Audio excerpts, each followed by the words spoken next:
People think revenge is loud. Truth is, it starts in a quiet room where a man pretends everything is fine. Aaron Ari Hale sat deep in Grant Gray, Nolan's leather couch, finishing his third beer. A football game mumbled from the TV, just noise to fill friendly silence. The two of them did what veterans do when they miss the dirt and the danger. They traded stories nobody else would understand. Ari carried the weight the way career soldiers do, straight spine, steady eyes, and muscles trained by years of drills that never really stop. Gray's promotion was the night's headline. He'd been tapped to lead the Advanced Instruction Unit, with better hours and steadier pay. Ari said the recruits wouldn't know what hit them. Gray smirked and asked if Ari still considered an overseas rotation. Ari said Lena wasn't happy. She wanted more marriage, less mission. He let that hang. When Gray asked about Noah, Ari's mouth softened. First-year engineering, thriving. The kid had his mother's brains and his father's discipline. A solid combination, on paper. Across town, Lena Wardhale paced her kitchen with the blinds half closed. She had the glow of someone used to being the center of a room, and the cold focus of someone who wants out, of a life, of a name, of a husband who wasn't there enough to stop her. Her voice dropped when Brandon Knox answered. She spoke about freedom as if it were a gift locked in a safe. The key, she said, was a policy worth $2. For million, doubled for accidents. Brandon's voice sounded smooth on the line. He said the plan had to be perfect. Lena assured him it was. She mentioned the enforcer, Colt Stone Voss. Clean, professional, untraceable. Brandon promised everything would be handled soon. He didn't say he kept an office above his restaurant, Slate and Ember, or that he rarely meant what he promised. He didn't need to. Stone stood behind him like a wall that could move. The front door at the Hale condo clicked. Noah Hale stepped in, aiming to surprise his mother with an unplanned visit. 18 going on 19, he moved like a kid trying hard to be a man, quiet, careful, a little hopeful. He heard a voice. He froze, shifted to the shadow beside the hallway, and lifted his phone. A habit from campus life. If it sounds wrong, record first. Lena's words floated out. The money, the accident, Stone's skills. Brandon replied like a man reading a menu. Noah's hand trembled, but he didn't stop recording. Betrayal lands like a punch even before anyone swings. A floorboard whispered behind him. A hand bigger than the boy's chest closed around his jacket. Noah turned and met Stone's dead, patient eyes. The phone fell, skittering over tile. Air exploded from Noah's lungs as a fist found his stomach. Lena rushed from the kitchen, shock spreading across her face, then rearranging itself into something worse, calculation. Stone didn't wait for directions. He hauled Noah to the service elevator. The doors yawned. In one practiced motion, Stone forced them wide, then threw the boy into the shaft. The building swallowed the sound before it reached the street. Lena screamed on cue. Stone picked up the fallen phone, crushed it once, and let it drop like trash. Done, he said at last. Brandon, miles away in his office, told them to get out and keep quiet. He'd handle the rest. Back on Gray's couch, Ari felt his phone buzz. He almost ignored the unknown number. He didn't. The voice identified as Officer Delgado from Riverview PD. There had been an incident at Ari's building. His son had been found at the bottom of a shaft. He was at St. Mercy Medical Center. Critical condition. Ari's training cut through the noise. He stood, calm in a way that scares people who know what calm like that means. Drive, he told Gray. Now. Gray drove hard. Ari sat still, turning fear into a checklist. Shaft, critical, St. Mercy. Training pressed the panic flat. Fluorescence washed the ER. Ari climbed to ICU like a guided round. The attending said Noah had fractures, internal bleeding, a concussion, surgery held. The next day would decide the rest. Ari promised not to agitate, then took his son's hand and waited. Noah surfaced through the meds. In a rasp, he named the pieces. Lena and Brandon had planned an accident. Stone was the hand. A recording on his phone until Stone caught him at the elevator. Ari let it land without moving. He told Noah to fight small. one breath at a time, and that he would handle the rest. Detectives Sawyer and Lynn arrived with clean questions. Enemies? Threats? Where was Lena? Ari kept answers precise. Library job, no enemies, hadn't seen his wife, full statement tomorrow. Tonight belonged to Noah. Outside, Gray set a quiet watch at the door. Ari hit 2 numbers. Colonel Harper took the first call. Ari requested an off-book sweep on Brandon Knox, Slate and Ember ownership, and Colt Stone Voss. Debts, aliases, sealed assaults, pattern of life. Jake Mercer took the second. 3 words were enough. Find their holes. Cameras near the condo popped onto a list before the text reached the cloud. Ari mapped the floor. Exits, stairwells, a blind corner, badge checks, visiting hours. He placed Gray in the one spot a camera missed. He ordered a clean workspace, 2 burners, and tools that don't exist on paper. Back beside the bed, machines blinked a stubborn rhythm. Ari held Noah's hand and made a single promise he knew he could keep. Rest. I've got it. Somewhere in the building, an elevator hummed like any other machine. In Ari's chest, something sharper clicked into place. Hospital's slow time. Hunts do the opposite. Ari split his mind in 2 and let both run. One part stayed by Noah's bed, the other built a plan. Before dawn, Colonel Harper's file drop hit Ari's secure inbox. It was neat, cold, and ugly. Brandon Knox carried stacked gambling markers, 3 liens, and a silent partner who liked cash. Slate and Ember bled money on paper, yet paid bills on time. Classic wash. Stone sheet was worse. Assaults that vanished. Witnesses who couldn't recall. 2 sealed cases. A pattern that smelled like fear, not luck. Ari read each page once, then filed it into a mental map. Motive, means, opportunity were not theories anymore. They were coordinates. Jake Mercer checked in from a borrowed van 3 blocks from the restaurant. He pushed camera IDs, street angles, and a clean list of blind spots. The alley behind Slate and Ember had 1 broken dome cam and a service door with a lazy latch. The office upstairs faced a brick wall across a narrow lane. With the right glass, it was still a view. With the right mic, it was still a room. Gray anchored the hospital. He kept a quiet post near the blind corner Ari had marked, logged every face on the floor, and set a simple rule. Medical staff only, 2 IDs checked twice. If Lena appeared, Gray would call first and stop second. Ari skimmed open sources while favors worked in the background. Brandon's social feeds showed taste, not sense. Travel shots, champagne, borrowed watches, and 1 too many photos with women who liked being seen. The restaurant's tag told a truer story. Staff turnover, late shifts, cash tips in the alley. Money moved where cameras slept. Lena's trail was subtler. Private accounts. Pretty captions.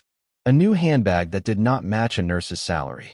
Her messages with Brandon, once hidden, popped in a mirrored backup Jake located through a sloppy sink. Transfers. Promises.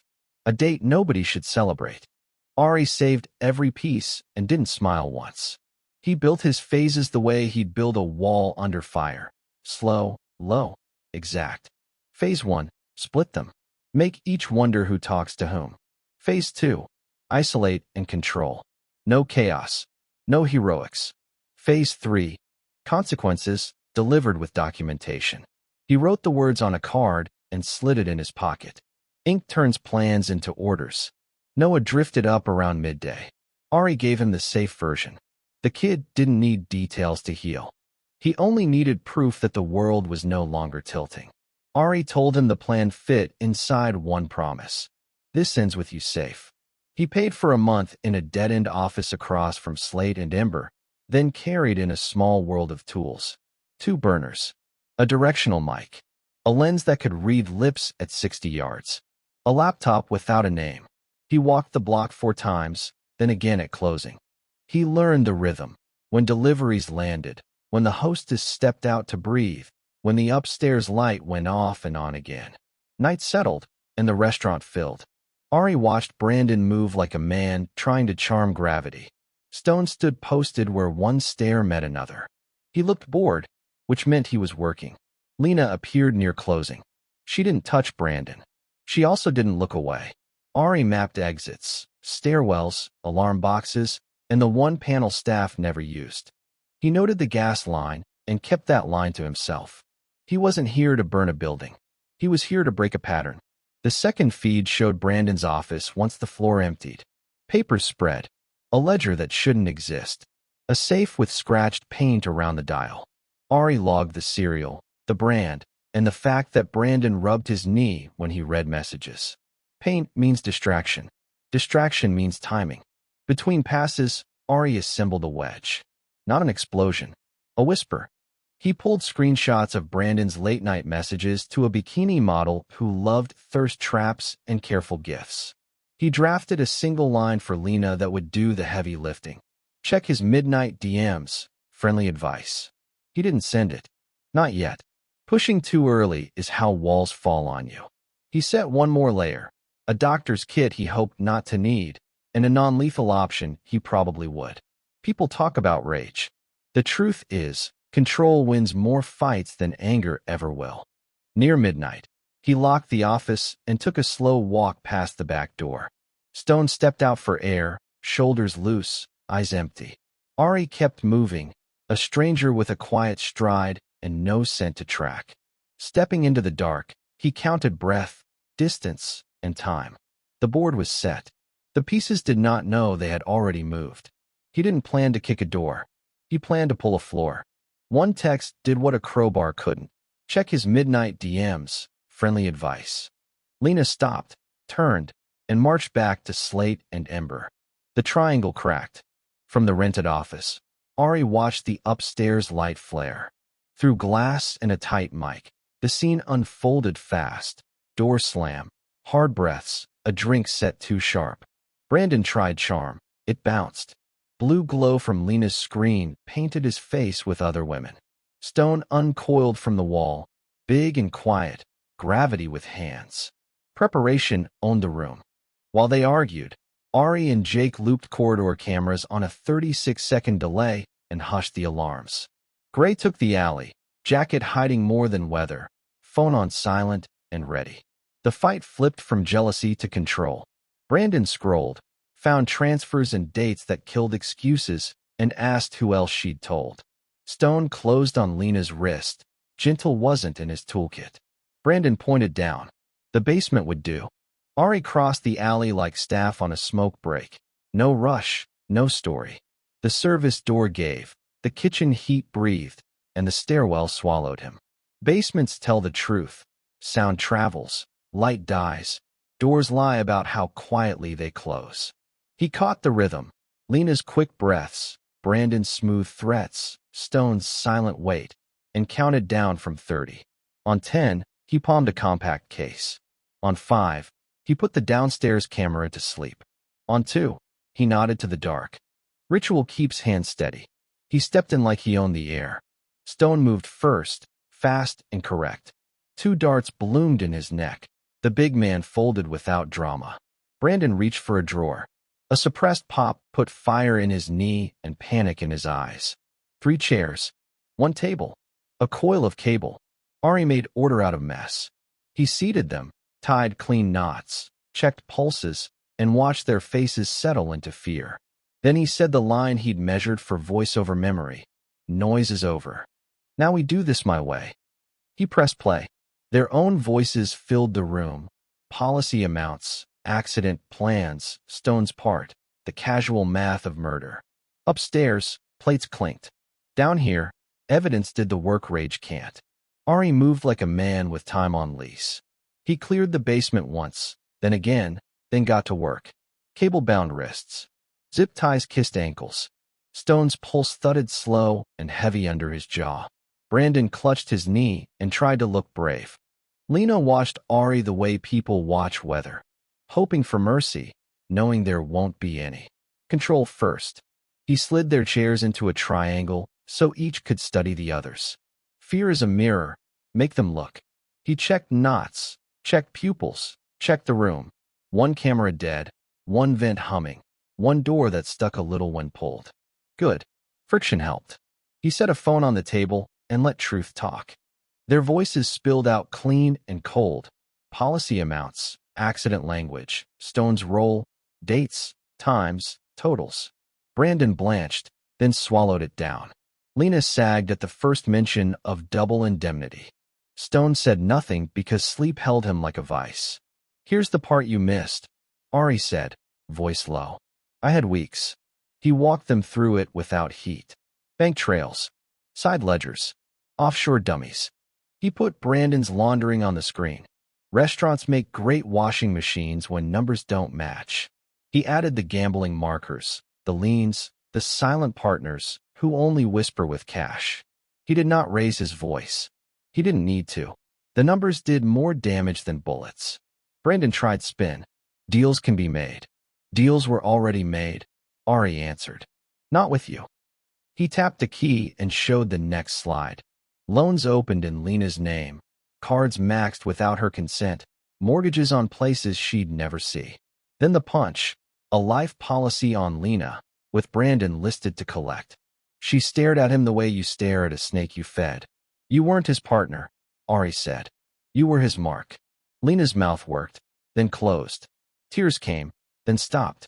The ground had moved, and there was nothing to grab. Stone roused halfway, blinked, and met Ari's eyes with a dull, stubborn promise. Ari didn't blink. He held up a second device, Noah's phone, the one Stone tried to break. The recovery team had pulled the audio back from a field of glass and bad luck. Stone's voice filled the basement, flat and unmistakable. It named an elevator, a fall, and a job done clean. There are rooms where that word dies on arrival. This was one of them. Police will never get him to talk, Brandon said, desperate now. They won't have to, Ari said. His radio buzzed. Gray was upstairs in the office with Jake. Files were live. Accounts mirrored. Communications scraped and funneled. Ari told them to transfer what mattered and erase the rest.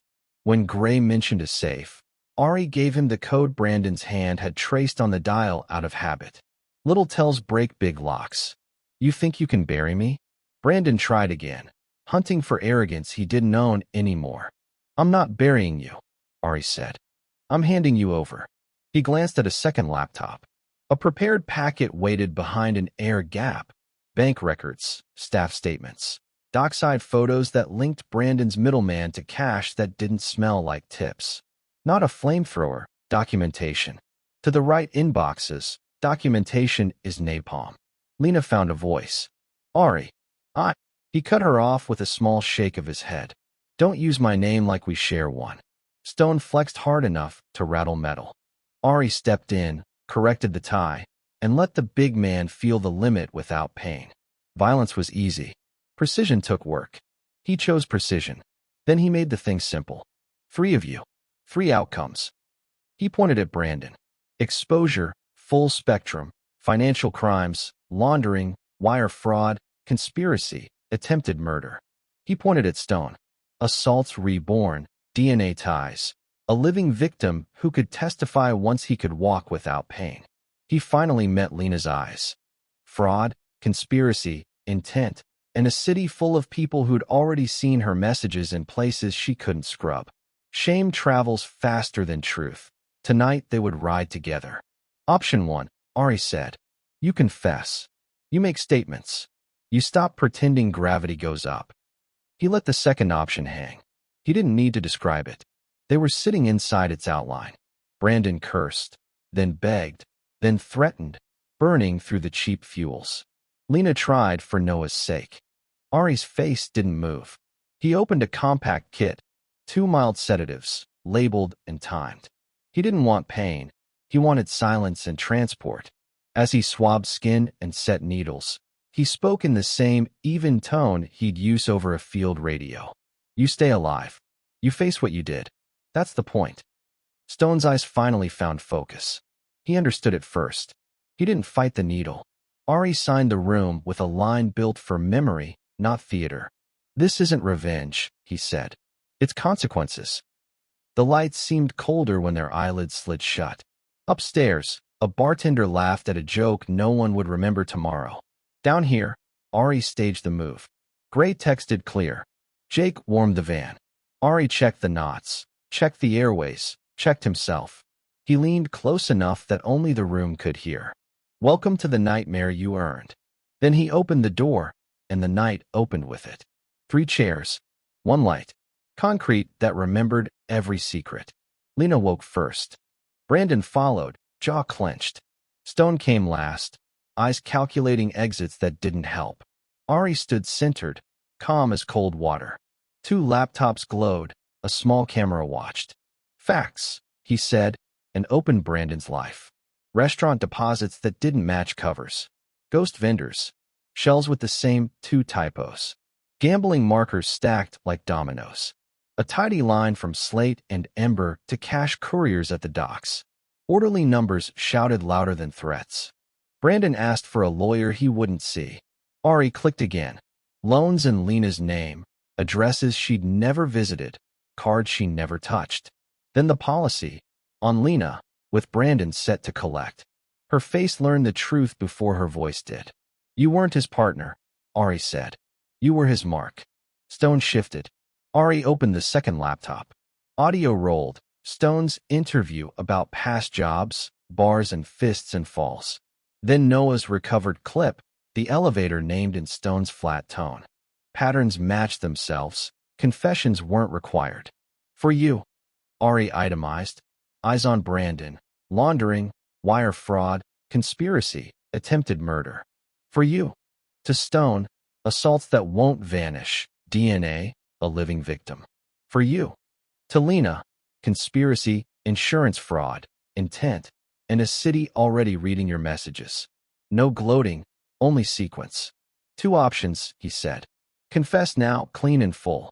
Or keep lying while I keep taking accounts, assets, protection, reputation, 1 piece a day.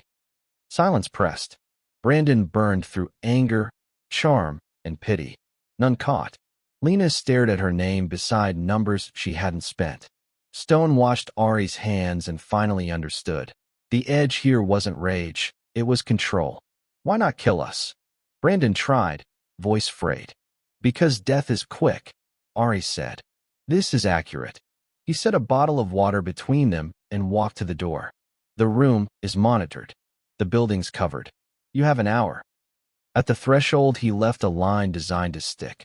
Justice isn't loud. It's patient. The door closed. Inside, fear argued with pride. Outside, Ari listened on an earpiece while Jake held perimeter and Gray watched approach.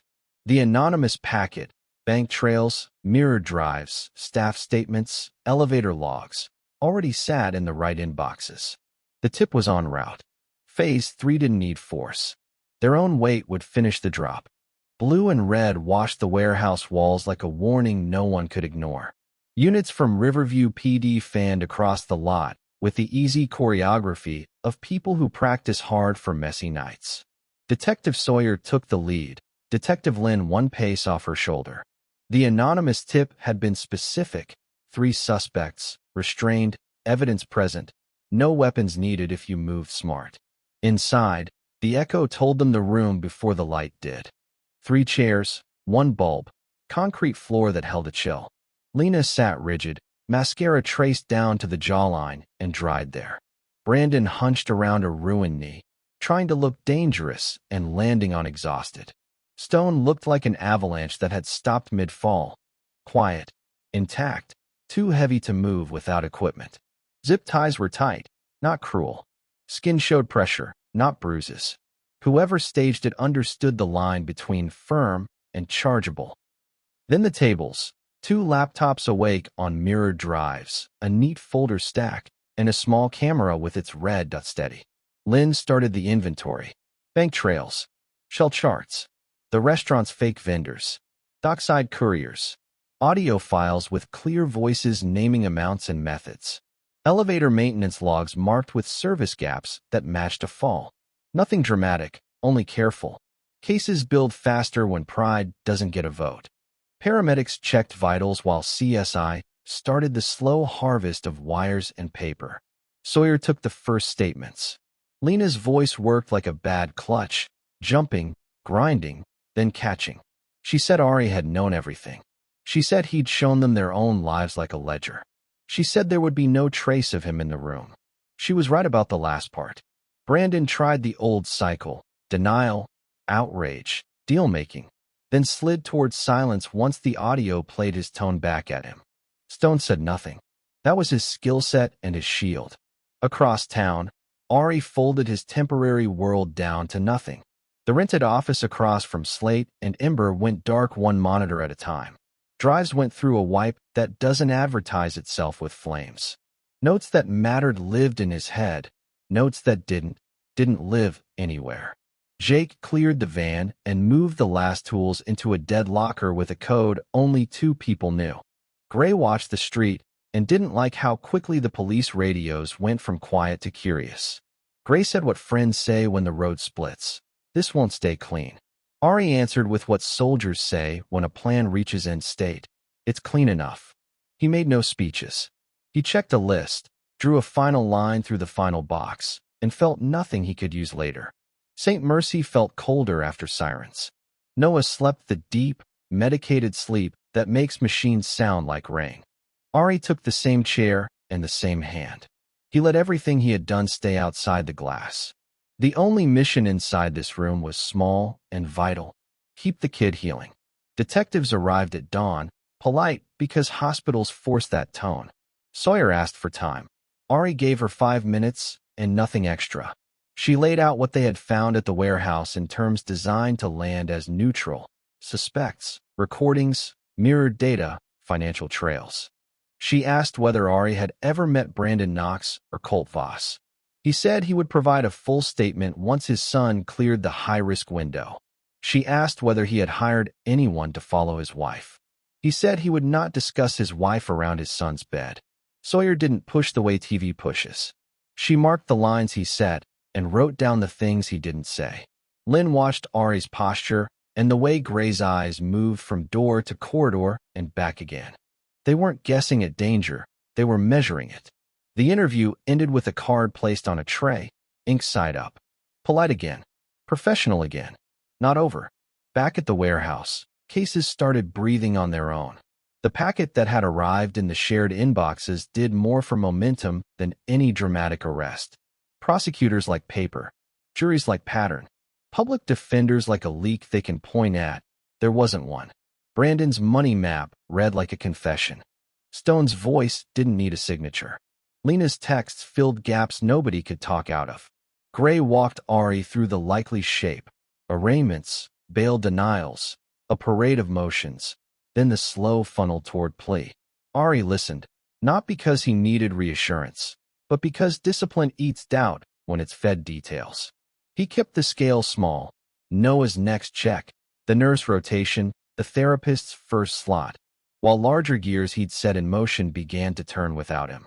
By afternoon, the first press whispers ran a standard cycle: trendy restaurant tied to laundering, local woman implicated in insurance scheme, unnamed veteran family at the center. Ari didn't read them. He fixed a cuff crease that had bothered him for an hour and then stopped noticing it. He texted Jake one sentence: stand down, but don't sleep. He told Gray to go home, shower, and come back with a clean shirt and fewer questions. When Sawyer returned at evening rounds, she tried one more angle. She asked whether Ari believed the warehouse suspects would survive jail politics. He said survival was their responsibility now. She asked whether he believed in revenge. He said he believed in consequences. She held his gaze a beat longer than before, then nodded as if she had learned something she couldn't use in court. The floor quieted. Machines blinked calm again. Noah stirred and mumbled the kind of nonsense you forgive morphine for. Ari eased the blanket higher and let his breath match the monitor for a dozen beats. The night outside looked the way peace looks when it's been earned the hard way. Temporary, thin, real enough to rest under for a while. He didn't feel triumphant. He felt aligned. The plan had held. The paper would carry it forward. The worst people in his life were contained inside walls designed for exactly that. All he had to do now was keep his son between daylight and sleep and not answer questions he didn't know. Somewhere, a detective pinned his name to a board with a color he reserved for problems that don't break the rules so much as move around them. Somewhere else, 3 inmates learned what it means when evidence asks for you by name. Here, in this small square of light, a father took the watch. Hospitals teach patience. Hunts teach control. Healing needs both. Ari carried that mix through the next months like a rucksack he never set down.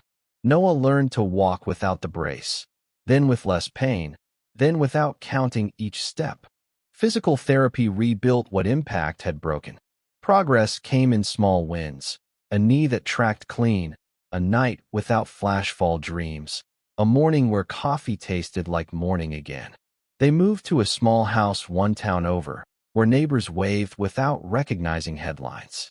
The place had old trees, a quiet cul-de-sac, and enough space for cameras that looked like porch lights.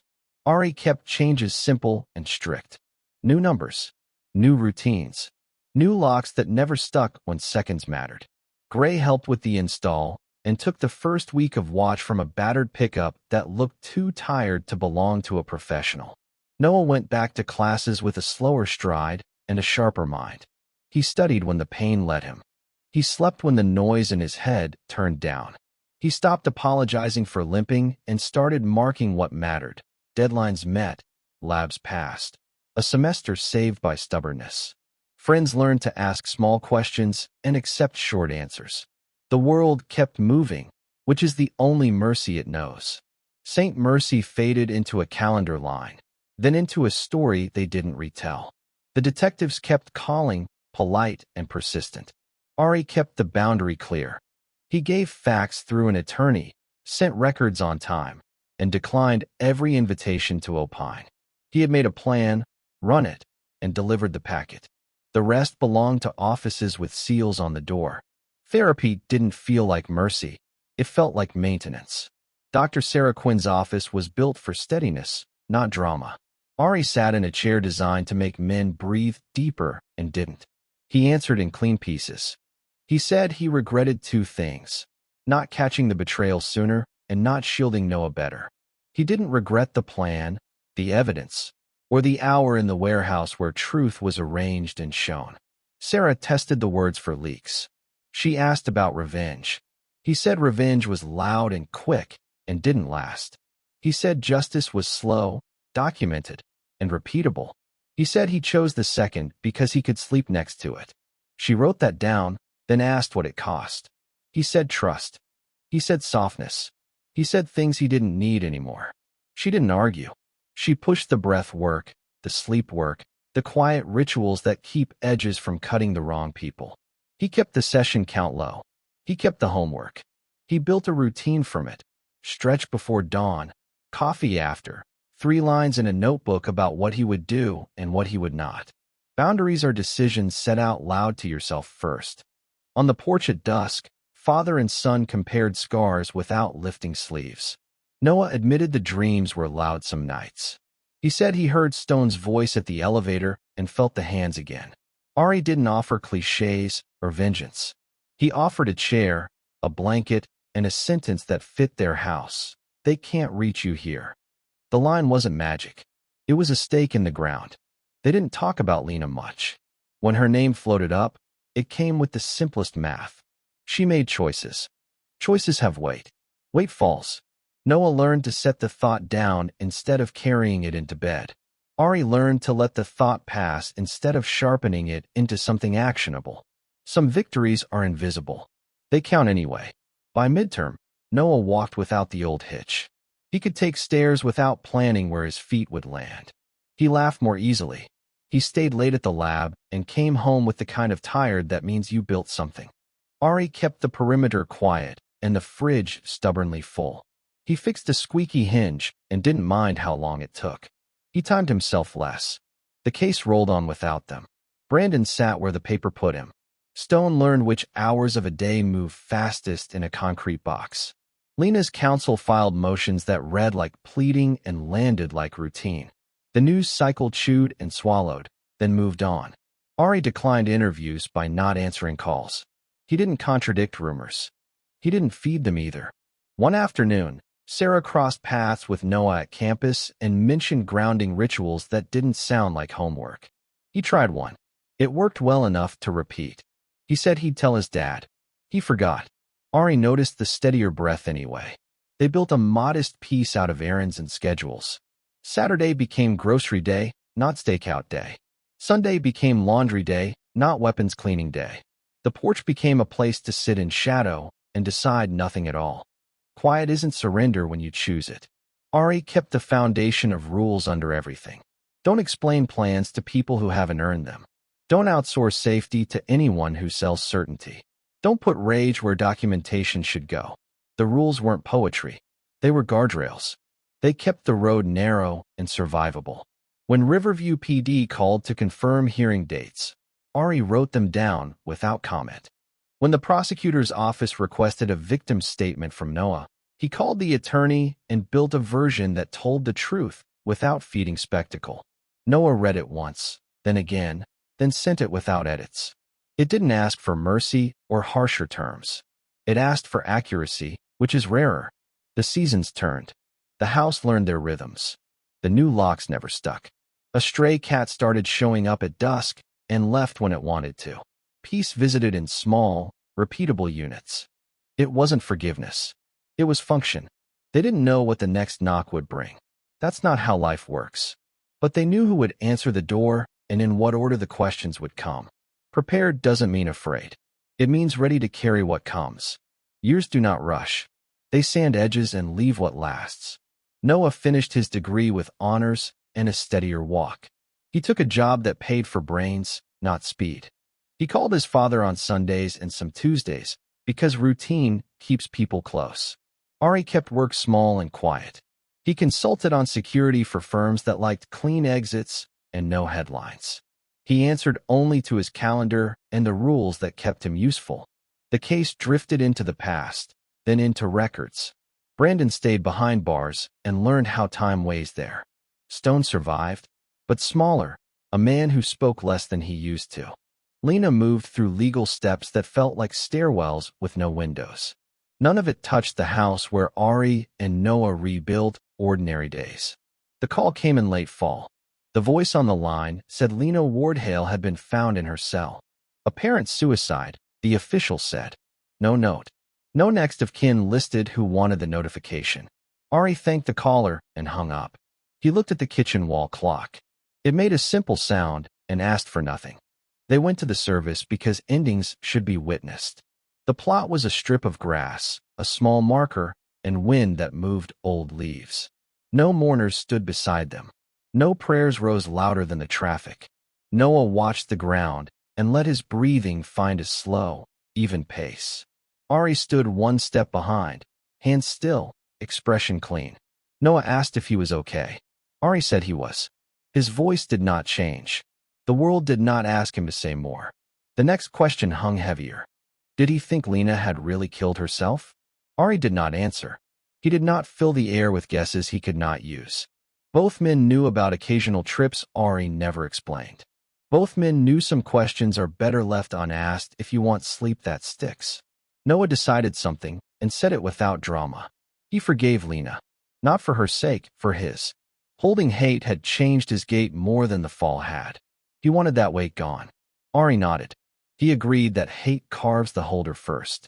He did not tell his son how much steel had kept other feelings from spilling into their lives. They drove home with the radio off. At the house, the mantel still held a photo from before the fracture. 3 faces, 1 winter coat left open, smiles that looked natural then. Ari lifted the frame, wiped dust from the glass, and put it back where it had been. He did not erase the past. He refused to let it run the room. They sat on the porch as lights slid low across the street. Kids rode bikes in crooked lines that made sense to them. A neighbor carried groceries, looked up, and waved. Normal is a kind of courage when you choose it. Noah asked if his father would ever trust again. Ari said he trusted him. It was enough. It had to be. Trust can be a small circle and still be true. Silence worked like a tool, not a wall. They used it to sort what stayed and what left. What stayed was simple: a son who survived, a father who did the work, a house taught to keep quiet. What left was harder to name. The habit of second-guessing every laugh, the reflex to check every shadow twice, the old picture of marriage that no longer applied. The porch held both sets without breaking. Ari thought about metrics that had once ruled his days. Distance to the door, seconds to the car, number of steps from the hallway bend to the kitchen island. He still tracked them. He simply did not worship them. He let his eyes close for a minute and listened to the ordinary noises of evening. In that sound, he found a kind of peace he could accept. Not forgiveness, not forgetting, but function. Noah spoke first. He said they had made it through. He said it plain and left it there. Ari agreed. He did not call it victory. He called it survival. He knew the difference. He also knew his sharpest win was not at the warehouse or in a courtroom. It was here, in the quiet, with his son breathing easy. Ari's truths did not change with the season. Betrayal had happened. Consequences had landed. Justice had taken its time and made its mark. What mattered most was still in reach. He would defend that without noise for as long as breath allowed. The sun slipped and left the street to lamps and windows. Ari and Noah kept their seats a while longer.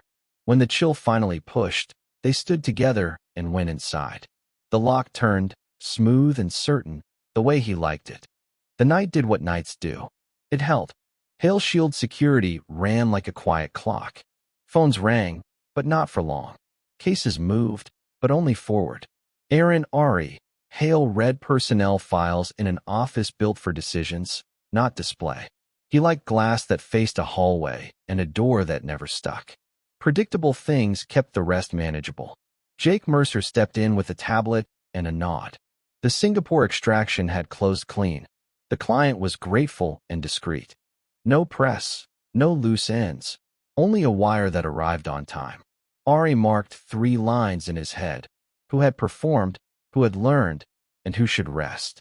Jake lingered, then said a prison bulletin had crossed his screen. Brandon Knox had been found in his cell, 9 years into a 22-year term. Official word said suicide. The unofficial truth did not ask for Ari's opinion. He felt nothing he could use. He told Jake to file the notice and move operations back to baseline. The past could echo. It could not interrupt. Stone remained in maximum security, a large man who had chosen silence and survived by it. That, too, fit the shape Ari preferred. Dangerous problems that stayed still. Grant Gray, Nolan arrived with 2 coffees and the look old friends share when news travels faster than it should. They sat across from each other without ceremony. Gray asked whether Stone might get nervous now. Ari said Stone understood the rules that kept him breathing. Silence stays fed when you do not starve it for attention. A message from Noah arrived next. Dinner tonight. Sarah's cooking. Bring the wine you pretend not to like. Ari smiled the way men smile when the day offers something he actually wants. He texted back yes, then opened an email from Sarah Quinn about the youth counseling center the foundation was funding. The build needed a final push on design. He penciled time after dinner. The foundation existed because the world regularly broke children and then forgot their names. He refused that sequence. Late afternoon brought a visitor to the conference room. Maria Rodriguez, 17 when they first met, now stood straight in a blazer that fit a sharper life. She had been one of the foundation's early scholarships. Her father had died stopping an abuser. She said MIT had offered her a seat and a full ride. She thanked Ari without folding into tears. He said the work had been hers. She left with a laptop, a security app, and a promise of quiet help if quiet failed. At Noah and Sarah's house, the air smelled like basil and something that had simmered low all afternoon. Noah opened the door, older in the eyes and easier in the shoulders. He had built a career that asked for precision without demanding violence.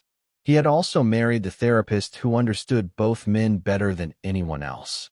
Some people would call that complicated. Ari called it functional. They ate, laughed, and allowed the room to be simple. Sarah asked about the counseling center and showed a floor plan that separated intake from group spaces. Ari suggested a security camera that looked like art and a door that could lock quietly from the staff side. She took notes with the same clean hand she used in session. Purpose felt like peace when the edges fit. A text from Jake arrived between dessert and dishes. Stone had asked for a meeting. He had sent no details, only a place that used to mean something to another life. Noah watched Ari read, then asked if it was trouble. Ari said the past liked to knock at dinner. It did not always deserve a plate. They cleared the table and let the message sit where it could not steal the room. Back at the office, Ari queued a new file. A businessman wanted his daughter protected from a former employee who had become a stalker with training and time. The case asked for legal muscle, technical patience, and the willingness to stand quietly in dark places. He assigned Gray to external, Jake to digital, and kept the final decisions for himself. The work felt familiar without being easy. That was the line he tried to walk. He checked the foundation ledger and signed off on a grant for campus escorts where lighting failed and policy lacked. He scheduled a meeting with a school that had never learned the difference between secrecy and safety. He wrote a short note to a donor who preferred anonymity and kept promises. He did not use the word redemption. He did not need to. On the drive home, he took the long route through streets that had learned his car and forgot to care. He thought about the man who had sat in a hospital chair counting breaths beside a broken son. He thought about the warehouse and the sound concrete makes under one bulb. He did not romanticize any of it. He accepted the shape of what followed. A company that kept people standing, a foundation that pushed hurt children forward, a family that chose function over stories that sell. The phone buzzed once more. A number he did not know asked whether Hail Shield took cases involving threats that arrive as letters and end as shadows near a door. He answered with the sentence his team knew by heart. They would help if the case could be solved with law, planning, and patience. They would walk if a client wanted flames. The night laid its hand across the city. Windows lit, then darkened, then did it again. Somewhere, a man like Brandon measured his luck and called it skill. Somewhere else, a hand like Stone's gripped a bunk and pretended not to shake. In a house that understood quiet, Noah and Sarah cleaned a counter and made space for tomorrow. Ari parked, stepped into that space, and let the door close solid behind him. He did not chase peace. He built it. He chose purpose that asked for his edges and gave something cleaner back. The world would offer new betrayals. He would answer the way he knew how, with documentation, timing, and a promise he could carry. Some men fade when the war moves home. Ari learned to stand there, still and useful. He poured the wine he pretended not to like. He raised a glass to people he could keep safe. Tomorrow would bring work. He was ready. He always would be.